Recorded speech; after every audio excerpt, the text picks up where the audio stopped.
What's up YouTube, Darksaber3 here, and today I'm going to be opening up a Magic the Gathering commander deck. It's the Draconic Domination commander deck. It's actually my first commander deck. I've never owned one before, never purchased one before, but it's a 100 card deck. It's used in commander forms, stuff like that. Basically everybody in the form has a commander deck, and as you can see on the front here, the Dragon is the commander. He is a 5-color dragon. It's the first 5-colored monster I've seen so far as far as Magic the Gathering. I play a lot of dragons. I've played vehicles. I've played I've played a Johnny. I've played Chandra and a few others. And this is the first 5-colored card I've seen. I run a 5-color dragon deck. It's pretty nasty. I can't use it in standard simply because the majority of the cards came from an older set. It was the Dragons of Tarkir. At least that's the set that it came out of. And then there's a few cards in there that make the deck actually absolutely phenomenal. It's called Upwelling, and they're pretty old, so I can't use it in today's standard format. But it's still a lot of fun to play with, so I keep it. It's pretty hard to beat too, to be honest. All right, so we got the cover off. It's nice. It's a nice little deck box. It's pretty nice. I wasn't expecting it. Try to get the foil out.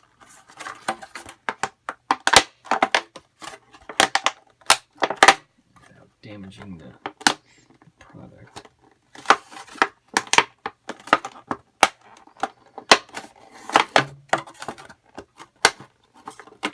There we go.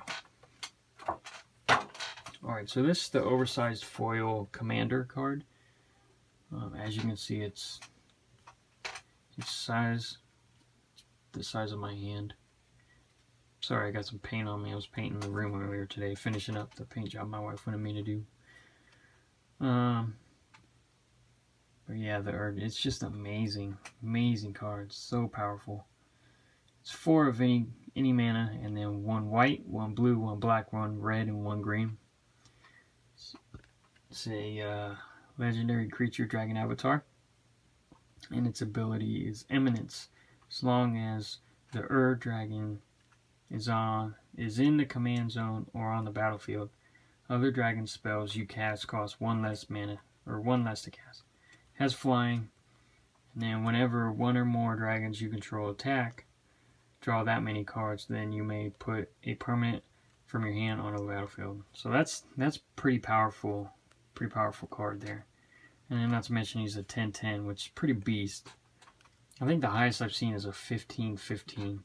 It was a Eldrazi colorless card. Alright, so let's set that off up here. So the playmats I got today, I switch it up again because I'm trying to figure out how to best set up my limited per se resources as far as my studio goes. So I put the Forbidden Collection up here on the top, and then my favorite god card, which is Obelisk the Tormentor. I put the War of the Giants Battle Pack 2 playmat on the bottom. I actually traded my stepson, my Slifer one, for his Obelisk, because he wanted Slifer and I wanted Obelisk, so we traded. Let's go ahead and crack this box open. We got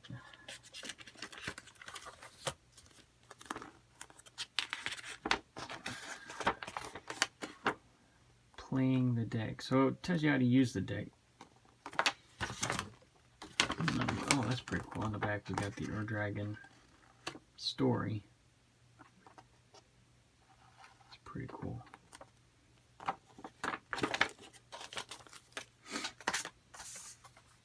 And then here we go, the deck itself. And then, of course, the quick reference guide. We won't go much into that because we want to get straight to this deck.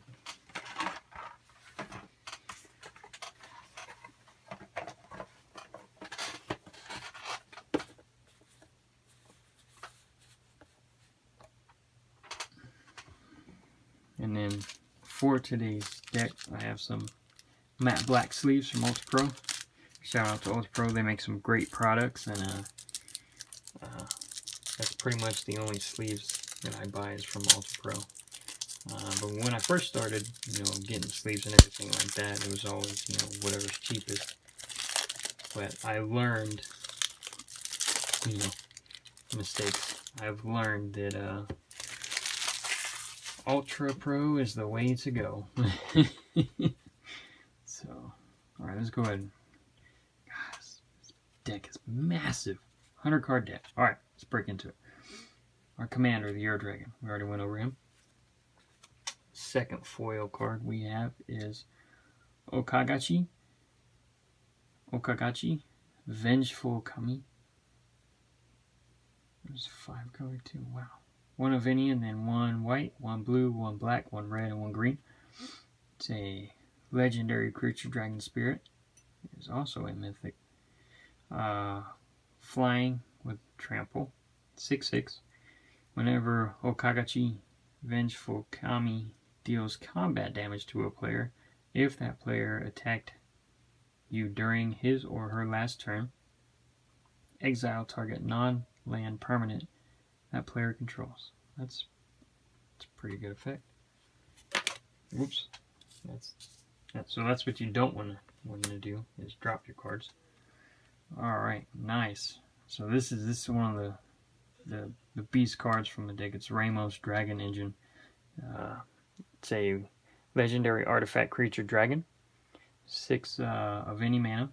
Flying. Whenever you cast a spell, put a 1/1 counter on Ramos Dragon Engine for each of that spell's colors. So if it's like 3 colors, you're putting 3 1/1 counters on it. That's insane.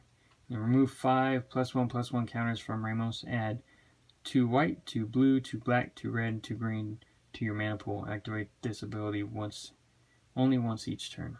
That is beast, man. I mean, he's only a 4/4, but all you gotta get him out on the field. All you gotta do is cast a spell, and potentially raise him to a 6/6 or higher. Man, beast. Alright. You have gold token artifacts. 4 of those, and it's sacrifice this artifact. Add 1 mana of any color to your mana pool. Very cool. Alright.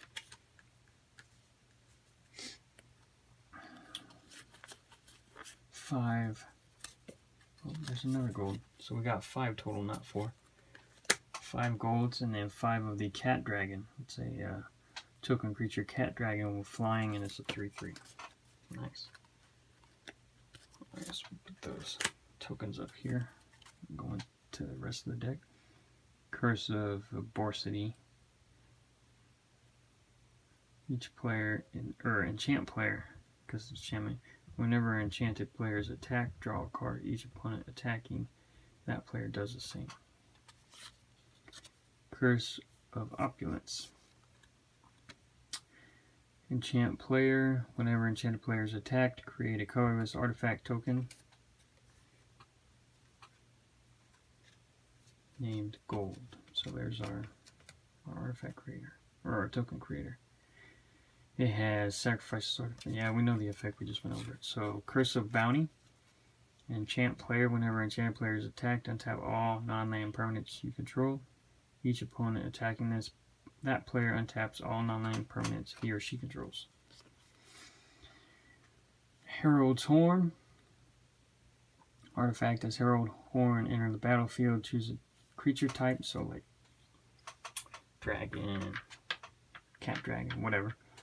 Creature spells you cast of the chosen type cost 1 less to cast. At the beginning of your upkeep, look at the top card of your library. If it's a creature card of the chosen type, you may reveal it and put it into your hand. Mirror of the Forebearers artifact, 2 mana. As Mirror of the Forebearers enters the battlefield, choose a creature type, tap 1. Until end of turn, Mirror of the Forebearers becomes a copy of target creature you control of the chosen type, except it's an artifact in addition to its other type. So that can be pretty beast, especially if you choose Ramos and he has a few counters on him. It would be pretty beast. So you got Orator of Uchitai. It's a bird monk. As an additional cost to cast Orator of Uchitai, you may reveal a dragon card from your hand.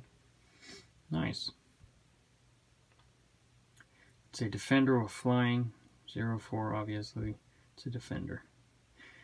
When Orator of Uchitai enters the battlefield, if you're revealed a dragon card you control or controlled a dragon as you cast Orator, draw a card. So, nice.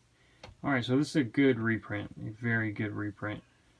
This came out for Dragons, or yeah, it came out for Dragons, but it came out in the Dragons of Tarkir, I believe. Very good card for Dragons. Dragon spells you cast cost 1 less to cast. It's not very high power, but it's got decent strength for 2 mana. Dragon Speaker Shaman. 2 red and then 1 of any color. It's a human barbarian shaman. Dragon spells you cast cost 2 less to cast, so that's even better. Cultivate. It's a sorcery. 2 of any color and 1 green. Search your library for up to 2 basic land cards. Reveal those cards and put 1 on the battlefield tapped and the other one into your hand and shuffle your library. You need that mana. Elemental Bond. Whenever a creature with power 3 or greater enters the battlefield under your control, draw a card. Yeah, you're gonna need draw engines. Draw support. That's a must, especially with a 100-card deck. Farseek. Search your library for a plains, island, swamp, or mountain card and put it on the battlefield tapped and shuffle your library. Kodama's Reach. Search your library for up to 2 basic land cards. Reveal those cards. Didn't I already go over this? Didn't I go over this? No? It's just a different one that allows you to do that.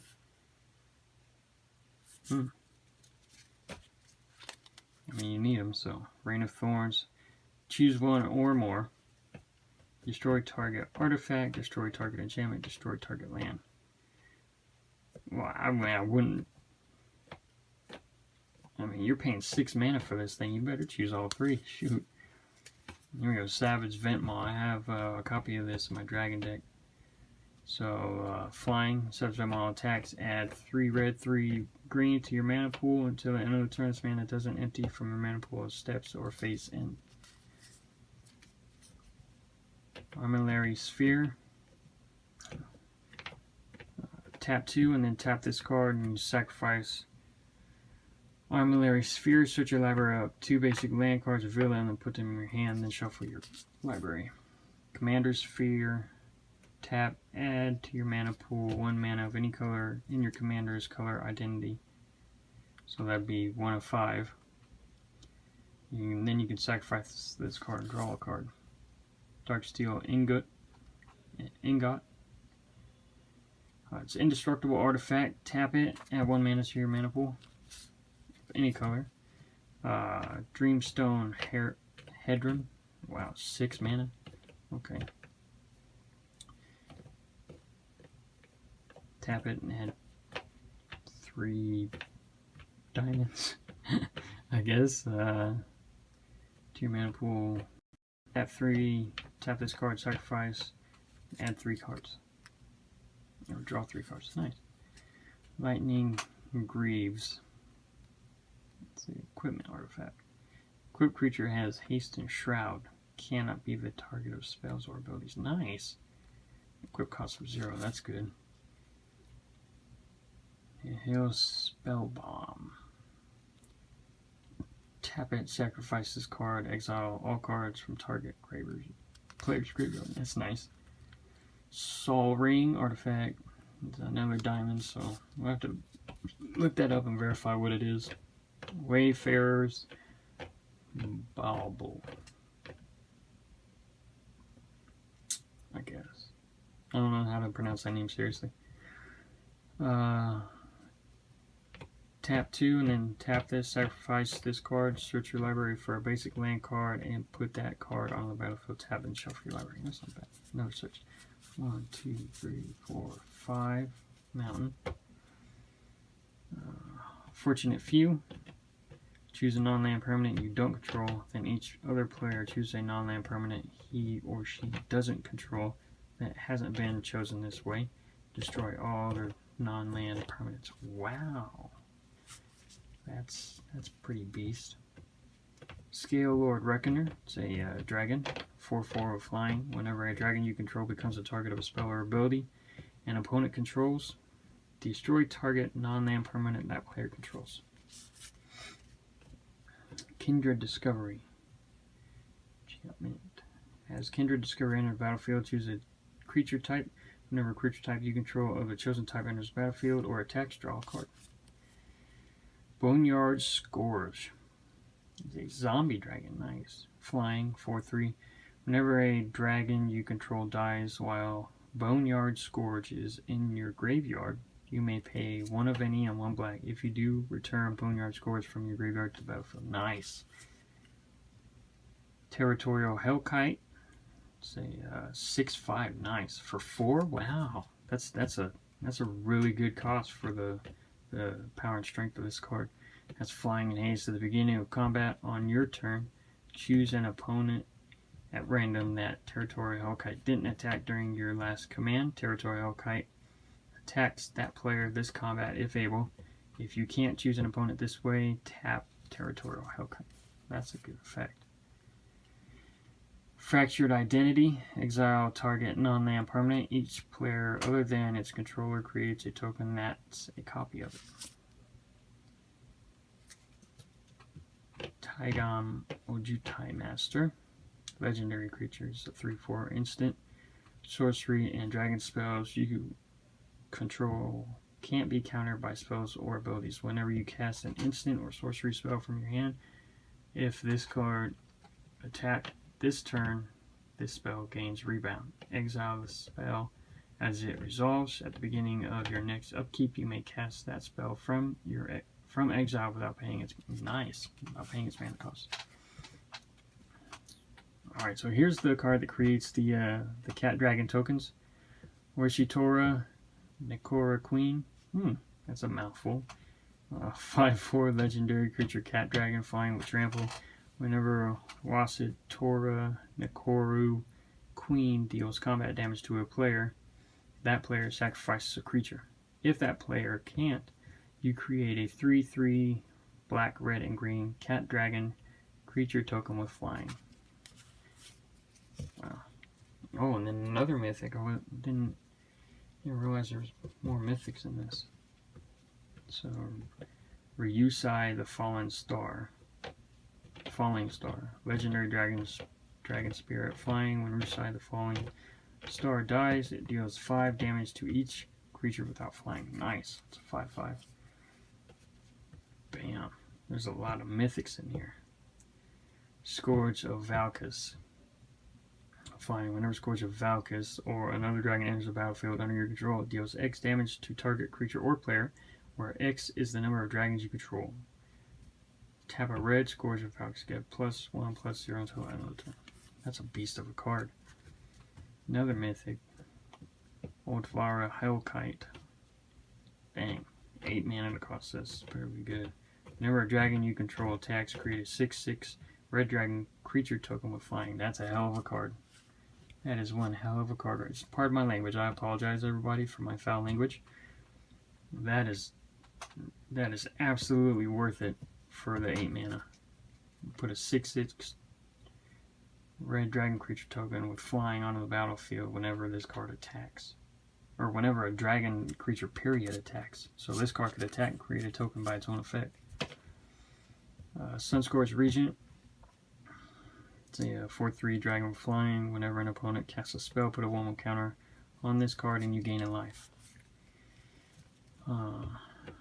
Monastery Siege. Enchantment. Monastery Siege enters the battlefield. Choose cons or dragons.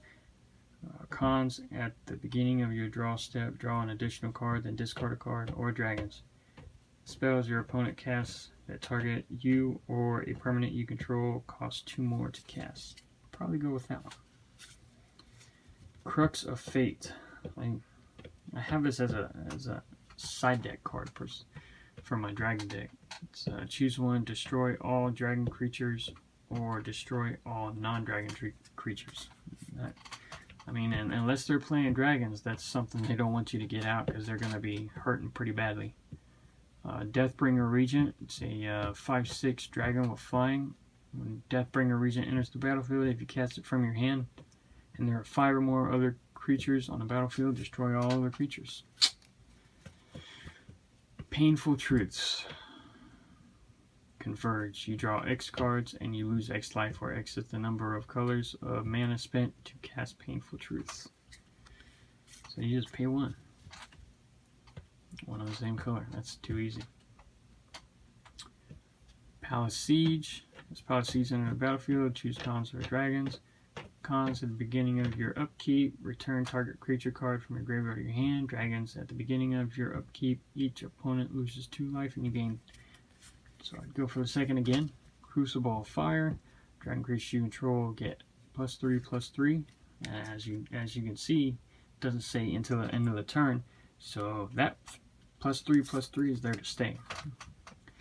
Dragon Tempest. Whenever a creature with flying enters the battlefield under your control, it gains haste until the end of the turn. Whenever a dragon enters the battlefield under your control, it deals X damage to target creature or player, where X is the number of dragons you control. Nice. Earthquake. Earthquake deals X damage to each creature without flying and each player. So X is the amount of mana you pay to cast a spell. Well, enchantment. Sorcery, I'm sorry, sorcery. So Hellkite Charger. 5/5 creature with flying and haste. Whenever Hellkite Charger attacks, you may pay 5 of any and 2 red. If you do, untap all attacking creatures. And after this phase, there's an additional combat phase. Nice! Tyrant's Familiar. It's a 5/5 dragon creature with flying and haste. Lieutenant. As long as you control your commander, this card gains +2/+2 and has, whenever this card attacks, it deals 7 damage to target creature defending player controls. Nice! Frontier Siege. As Frontier Siege enters the battlefield, choose cons or dragons. Cons, at the beginning of each of your main phases, add 2 green to your mana pool. Dragons. Whenever a creature you with flying enters the battlefield under your control, you may have it fight target creature you don't control. Nice. A Tarka World Render. So I have this dragon in my dragon deck as well. It's a pretty good card. It's a 6/4 with flying and trample. Whenever a dragon you control attacks, it gains double strike until the end of the turn. It's a pretty beast. Ooh, look at that. That's nasty looking. Blade Wing the Risen. It's a 4/4 legendary creature, zombie dragon with flying. When Blade Wing the Risen enters the battlefield, you may return target dragon permanent card from your graveyard to the battlefield. Nice. And then you can tap 1 black and 1 red. Dragon creatures get 1/1 until the end of the turn. +1/+1. That's nice artwork. Pretty nasty looking. Broodmate Dragon. It's a 4/4 dragon creature with flying. When Broodmate Dragon enters the battlefield, create a 4/4 red dragon creature with flying. Nice. Croesus the Purger. That's wicked looking. It's a 6/6 legendary creature dragon flying. Whenever Croesus the Purger deals combat damage to a player, you may pay 2 of any and 1 black. If you do, choose a color. Then that player reveals his or her hand and discards all cards of that color. Nice. Draconic the Eternal. It's a 5/5 legendary creature dragon flying. Whenever a dragon you control attacks, bolster 2. So you choose a creature with the least toughness among creatures you control and put 2 1/1 counters on it. Intet the Dreamer. It's a 6/6 legendary creature dragon flying. Whenever Intet the Dreamer deals combat damage to a player, you may pay 2 of any plus 1 blue. If you do, exile the top card of your library face down. You may look at that card for as long as it remains exiled. You may pay that card, or you may play that card without paying its mana cost for as long as Intent remains on the battlefield. There we go. Kolaghan the Storm's Fury. I have one of these from Dragons of Tarkir as well.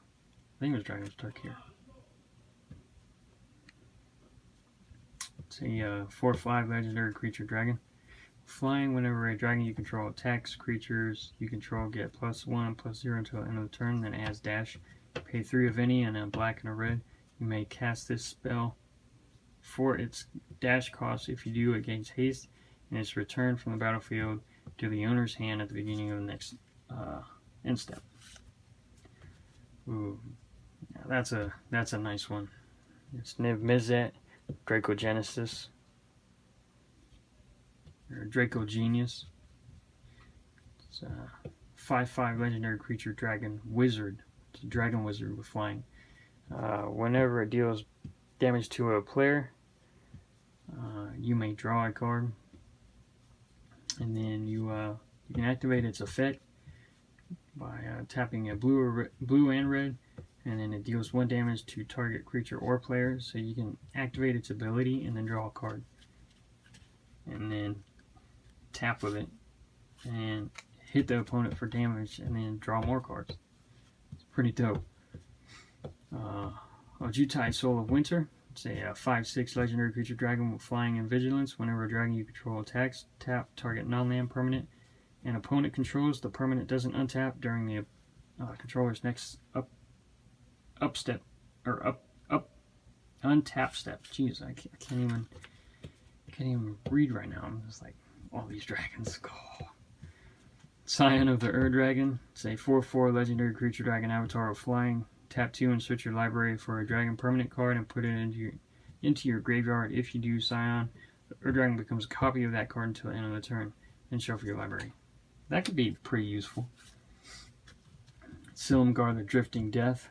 So I have Silumgar, the Mythic rare, in my dragon deck. He's just beast.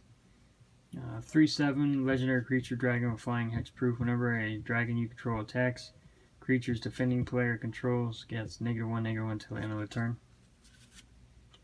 Spellbook Dragon, or Spellbound Dragon, I'm sorry. It's a 3/5 dragon with flying. Whenever Spellbound Dragon attacks, draw a card and discard a card. Spellbound Dragon gets +X/+0 until the end of the turn, where X is the discarded card's converted mana cost. So that can be pretty beast, actually. Teneb the Harvester. 6/6 legendary creature dragon flying. Whenever Teneb the Harvester deals combat damage to a player, you may pay 2 of any color and a black. If you do, put target creature card from graveyard on the battlefield under your control. So that will like completely, completely. So you got this card, right? And it sends oh no, which one? This one, where it sends a permanent from your library to your graveyard, and then you got this one. It'll just bring it right back. That's pretty good combo. This card reminds me of the Infinity Gauntlet from Marvel. So Fist of Suns. You may pay 1 white, 1 blue, 1 black, 1 red, and 1 green, rather than pay the mana cost for spells that you cast. That could be pretty useful, especially for these cards because they have a lot of them have hella high mana costs. Next one is Steel Hellkite. So 5/5 artifact creature dragon flying. Tap 2 Steel Hellkite gets +1/+0 until the end of the turn.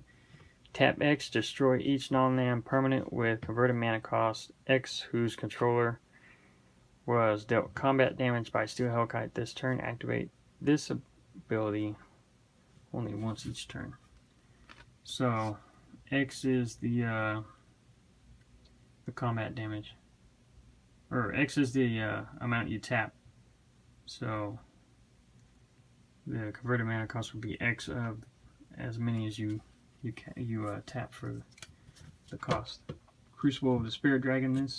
I believe I have this in my dragon deck. I don't remember, to be honest. Yeah, I do. So tap this card and add a diamond to your mana pool.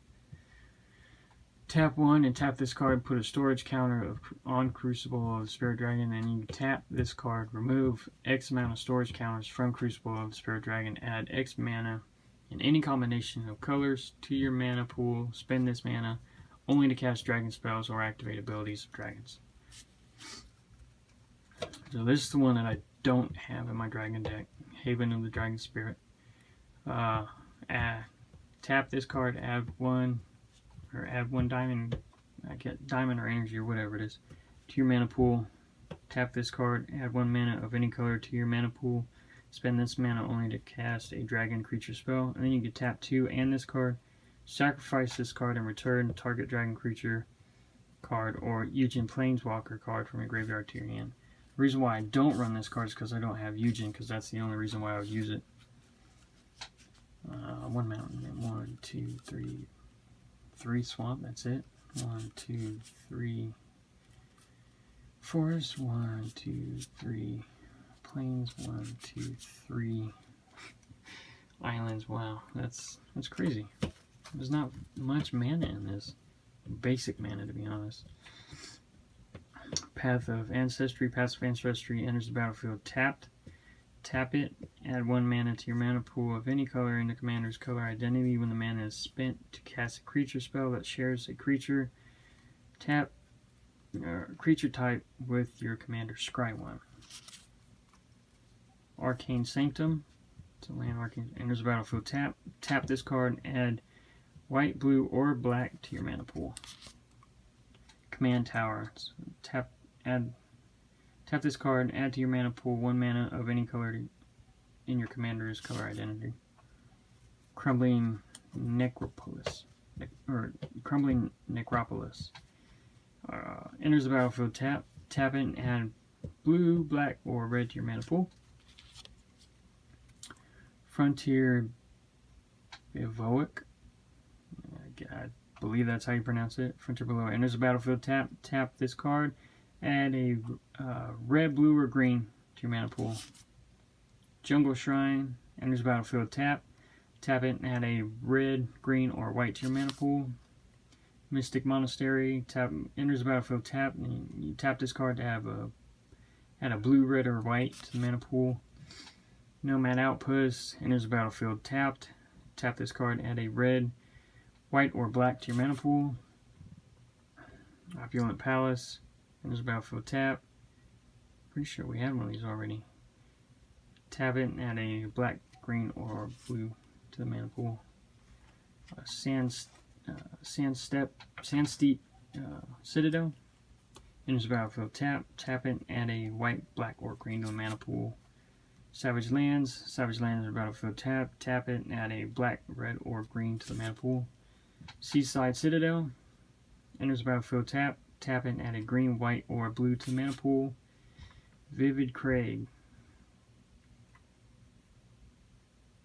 Enters the battlefield tapped with 2 charge counters on it. Tap this card and add a blue to your mana pool. Tap, remove a charge counter from Vivid Crag. Add 1 mana of any color to your mana pool. Vivid Creek. Same effect, only with blue. Vivid Grove. Same effect, only with green. Vivid Marsh, same effect, only with black. And Vivid Meadow, same effect, only with white. And that, everybody, took forever. But that is the Commander's deck. Real quick, I'm gonna sleeve up these 3 foil cards. And then off camera, I'll just sleeve up the rest because that'll take forever. On camera, we're already pushing 35 minutes on this video, so we'll just keep it to it being done off camera. The reason why I didn't sleeve these up in the beginning was because I wanted to get through the video as quickly as possible because I knew it was going to take a while. I mean, it is a 100 card deck, and I don't exactly know what every card in here was. So, all right. So that's the Commander deck. The Draconic Domination Commander deck. It's pretty epic. It's got a lot of dragons there. I'll probably use. Probably won't even see a lot of these mythics, to be honest. A lot of mythics to come in this, because there's a lot of pretty epic dragons in this deck that, and you won't even need all these chaotic mythic dragons. You know what I mean? But I mean, you'll see the Dragon simply because he starts out in the Commander Zone. But alright guys, that's the video. Hit the like button, comment, let me know what you thought of the video. I know it's a long video. I apologize for it being so long. I just wanted to go through every card for you. In case you don't have one of these, you know what each card does. But hit the like button, let me know what you thought. Constructive criticism is always welcome. I know a few friends of mine who subscribe to my channel give me that feedback all the time. It's very helpful. So don't be shy, you know, let me know what you think. And if you have any videos you want to see as far as openings and stuff like that, just put that in a like, or put that in the comment section. Let me know what you want to see from the channel. And I'll probably be going over a few deck profiles here soon, like my Blue Eyes deck profile for Yu-Gi-Oh! And then probably do a few more Pokemon openings and another Magic Gathering opening. So stay tuned. Thanks for watching.